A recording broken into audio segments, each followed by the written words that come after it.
ملت عزیز و شریف ایران، در آستانه برگزاری با شکوه آیین چهارشنبه سوری از همه شما می‌خواهم آتش صلح و زندگی را در کوچه ها و محله هایتان برپا کنید.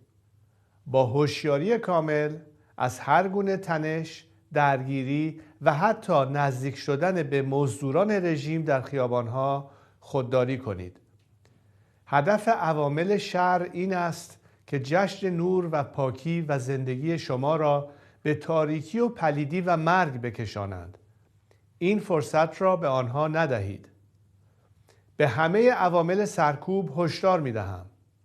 مردم امشب چهارشنبه سوری را مسالمت‌آمیز برگزار می‌کنند.